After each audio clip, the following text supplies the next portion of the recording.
As Disney celebrates the completion of Communicore Hall, another beloved EPCOT attraction is going by the wayside in order to be restored, this time for good reasons. Let's talk about the refurbishment of Test Track here on That Park Place.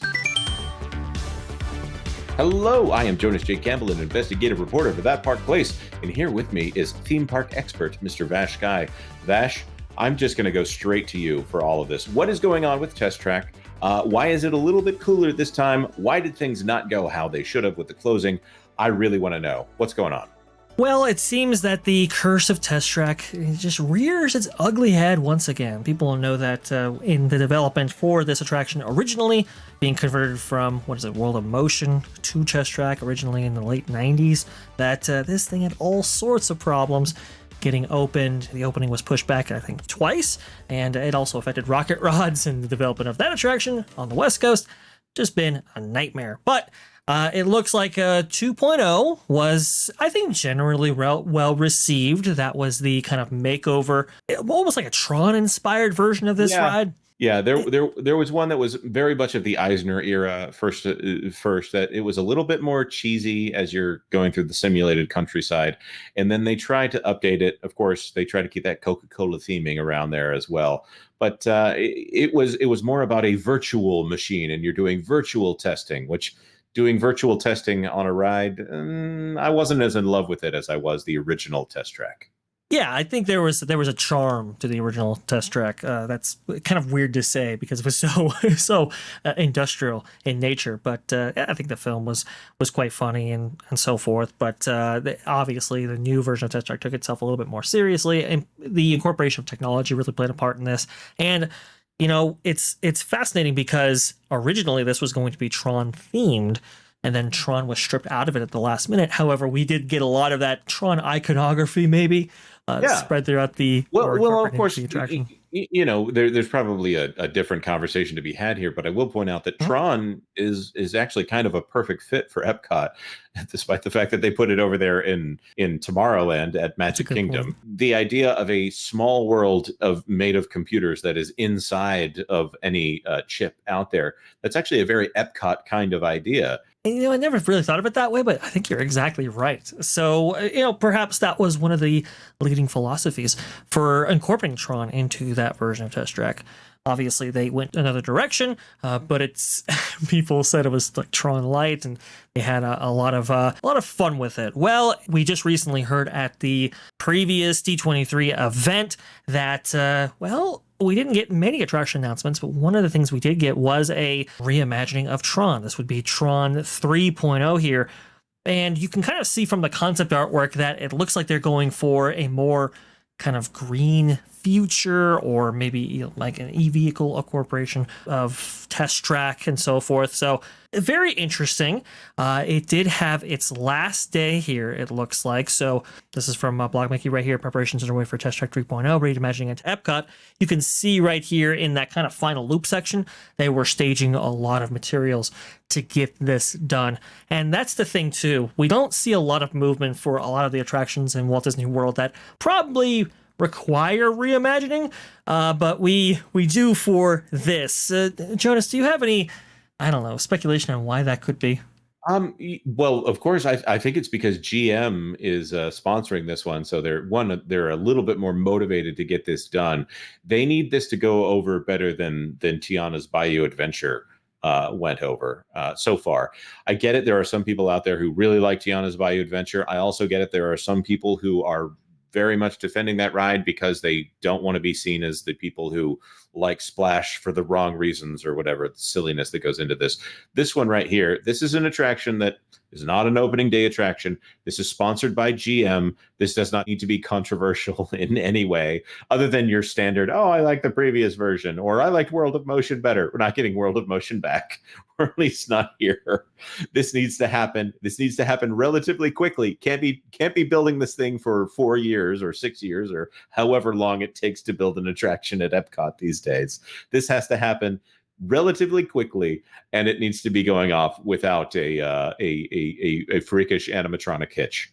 I agree. And as Braden has actually reported before, this could be as much as $100 million in refurbishment money towards this attraction. So, yeah, I think the stakes are kind of high with this one. Look, these things haven't gone very well so far, but with maybe GM's contribution towards this project in multiple ways than one, maybe we can get this development sorted out right here. You can see some of more of this concept artwork incorporated in this Mickey Views article right here. They're getting rid of that ugly canopy out in the front. I think that's a good thing. They might be doing stuff to the lounge and all kinds of stuff. Very, very good. We can see right here, it closed, I believe this was yesterday, June 16th, that when we're recording this, June 17th. We can see a whole host of cast members out there, out in front to kind of send it off.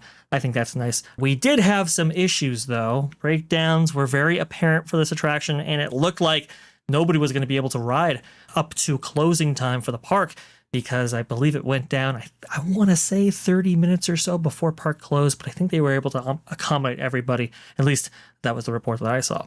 Yeah, and I'll point out, Disney does not have a good track record right now with allowing these rides to close.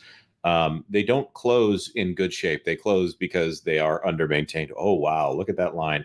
See, I know there was a huge crowd at Walt Disney World when Splash Mountain closed, and this is a more organized, if not ridiculously long, line to get in one last ride on Test Track. I think Disney is handling this one a little bit better. The ride's getting a little long in the tooth. The ride has some callbacks to previous attractions at EPCOT.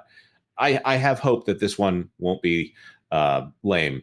Now, I will point out that as a kid, when I went on Test Track, I rode in there, what is it, like 68 miles an hour is the maximum speed that you can get to. And I mean, that's really hoofing it there. It's the ride vehicle being pushed to its upper limits.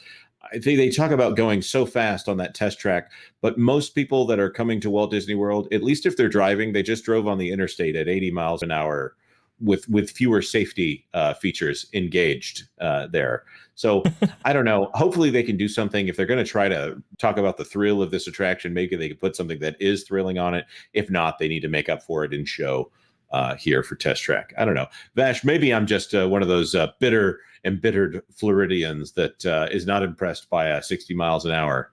But it's banked turns. Okay, yeah, it has lost a little bit of its appeal. That is for sure, at least from a raw thrill aspect. And when you see the incorporation of audio animatronics and sets and story and so forth that we see in the Radiator Springs Racers version of this attraction, which might be coming to Walt Disney World as well, it does kind of, I don't know, up the standard for a ride like Test Track. Again, it's dating back all the way to the 90s right there. My concern going forward, at least in this time period that Test Track will be down, is the effect it'll have on this park specifically. We're already kind of seeing that right here. This is the queue for Ratatouille Adventure.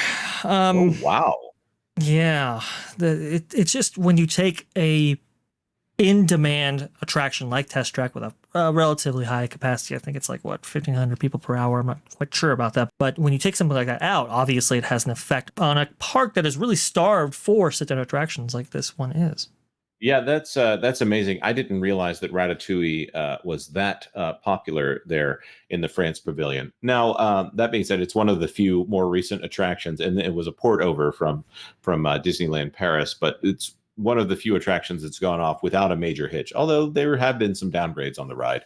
The things we think about are, of course, the Toontown refit, Mickey and Minnie's Runaway Railway, Tiana's Bayou Adventure, which hasn't even officially opened as of this point, but is already having amazing issues, Moana's Journey of Water, and, of course, Communicore Plaza being a little bit more lackluster than I think was originally advertised by Bob Chapek back in 2019. So Test Track, I think this is one where Disney has everything they need to do something that they should do at the parks, upgrading a non-IP attraction, and they have a little bit more of a blank slate. They need to please GM in particular because it's supposed to advertise GM. This is a situation that should go well for Disney Imagineering. I'm saying this positively. They have everything they need for this to go all right. Vash, you have any thoughts on that before we wrap this up? I think they have all the tools that one could possibly ask for to make this a amazing attraction. We have seen other attractions utilize this same ride system to great benefit. Obviously, Radiator Springs Racers, as I mentioned before, but also Journey to the Center of the Earth in Tokyo. I'm not saying that they're going to go crazy like that, but we have seen amazing attractions from WDI. Let's go ahead and make this work. By the way, Mary Barra, she's on the board for Disney right there. The stakes are high. That's very true. Of course, we want to throw this to our commenters. Are you going to miss Test Track 2.0? Do you already miss Test Track 1.0? Or are you more excited about maybe these World of Motion references that might be going into the attraction? Let us know your thoughts on this entire situation in the comment section down below. Of course, like this video if you like this video, and if you really hate this video, well, please like it anyways. We work hard on these things, guys. But that being said, consider subscribing to That Park Place for all the news that should be fun. Thanks for watching That Park Place News. For more information, consider checking out www.thatparkplace.com. And don't forget to subscribe, share, like, and send this out on your favorite social media accounts.